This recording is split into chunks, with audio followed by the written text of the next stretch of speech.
I met a gypsy. How long have you been doing bomb hole? 3.5 years. And what triggered that? What triggered that? Well, a few years prior, I got the podcast equipment. I was going to do it, but I was still really in my prime. And I was like, I can't do both. And then, snowboarding started, there's these young kids, they're fucking insane. And I always felt as though, who doesn't want to have a podcast? It's fun. We're having a great conversation. There's a reason there's 2 million of them. And specifically in the snowboard space, we didn't really have a rock solid podcast. Like there wasn't the podcast. There's a few people doing it, but they weren't really doing it well, in my opinion. And then actually going back to all this stuff, like it's kind of funny thinking about it now. I was on a trip with my friend Eastone, who's no longer a part of the show, but I had the plans to start one, and I was like, who's going to be the co-host? Who's going to be Eastone? Do you want to do it with me? And we were in Kazakhstan, and then we were talking about it, and then I flew home, and I went to Finland, and then while I was home, I had I'm getting in the weeds with this, but whatever. Do it. Me and my ex-girlfriend were having hard times, and she ended up leaving.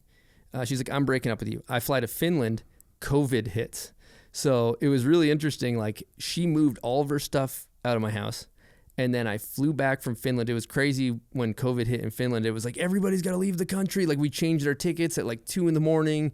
The airport's hectic. I'm over in Europe, in Finland, northern Finland, trying to get back to the States. Got back to the States, and I came back to an empty house. And at that point, like empty, like not empty, but like she took all her shit. She made it. Like a woman makes a house a home. You know what I mean? I'm like, I'll sleep on a fucking air mattress on the floor. Yeah. I don't give a shit. You know what I mean? But they make it cozy and stuff like that. Yeah. So like she basically left, and then I had like all this again, like anxious energy. Like I said, when I built the skate park, I had all this pent up angst I needed to put towards something. And, I basically just took all that, distracted myself with starting a show. So I built a desk in my garage. I got all the lights. I've always filmed and edited skate videos and snowboard videos my whole life. So I like built the whole studio, put it out. I got all the stuff going, figured out the names and all that stuff. And then it was COVID time. And so I just had all this kind of time on my hands. So we just dove right in. I think I was like, my way I went into it, I was like, we're going to record 25 episodes. We're not going to look at analytics. We're just going to go every Wednesday for 25 weeks. And that's all we're going to focus on, making good shows. We're not going to look at the outcome. And we recorded 4. And then one of them was my friend, Justin Benny, who he had kind of like disappeared for a while, and he got on some drugs. It was one of those like kind of, where is he now kind of guys. And he was a legend. He was on Nike, high paid snowboarder. So kind of like J-Lo spec. Yeah, exactly. Yeah. So my friend Justin Benny came on. He told his story, and it was captivating. It was really powerful. I was like, damn, this to me felt like a good podcast. You know? And we put it out. Like objectively, that was rad. I was like, I don't know. Like to me, it felt like we just did a good podcast. I don't know though. Seemed like a powerful conversation. And so basically, we put our first one out. We had 4 in the vault.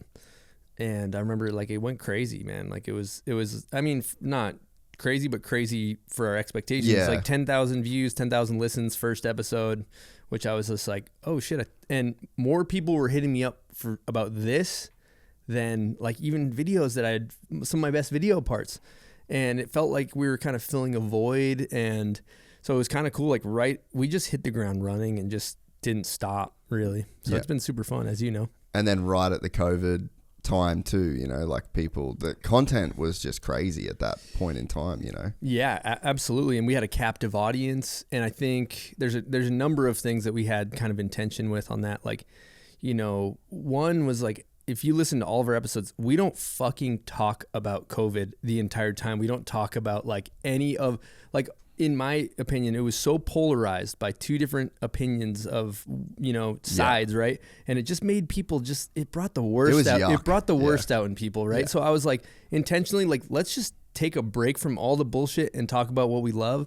And then I think to add to it, going through recovery and AA, I've sat in these rooms and I've heard people, talk about their problems, and I'm sitting there internalizing all my problems. I'm like, holy fuck, this guy's got the same problems I do, and this guy's got the same problems I do.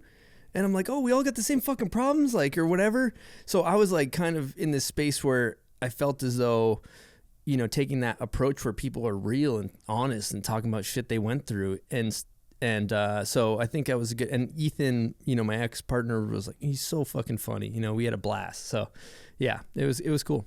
That's awesome, man. Yeah, I think one of the things that I learned through doing the podcast was that as well, like, people don't really have access to mentors.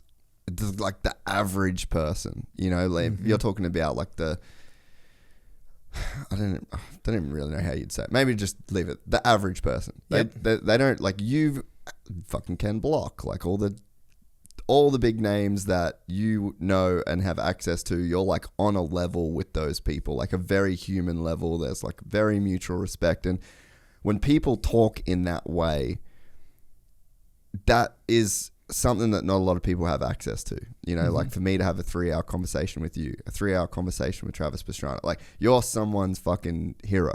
And to just be on like a very mutual level with that person and have that conversation, like that's a conversation a fan could almost never have, in a sense. So it's like to give people that kind of conversation with their heroes every single week is such a crazy cool position to be in, and I think that's kind of almost what shows like ours sort of do, is it's just you bring people on like this human level and give them access to someone they would never actually get access to in a way that they could never have, like I would say if I have one fucking talent in life, it's not being starstruck. Totally. It's like, well, that happens with the podcast. Yeah. And I think you need that to do a good podcast, and like a fan of, like, let's say you're a Travis Pastrana super fan or a Ricky, like you cannot have a normal conversation. Like there's too much going on internally. Like you're freaking the fuck out.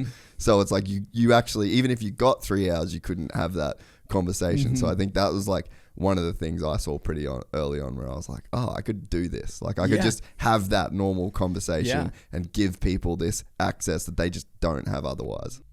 We're excited to announce the launch of our new membership site, gypsytales.com, packed with exclusive content and perks that you won't find anywhere else. This is your chance to become a part of the Gypsy Gang.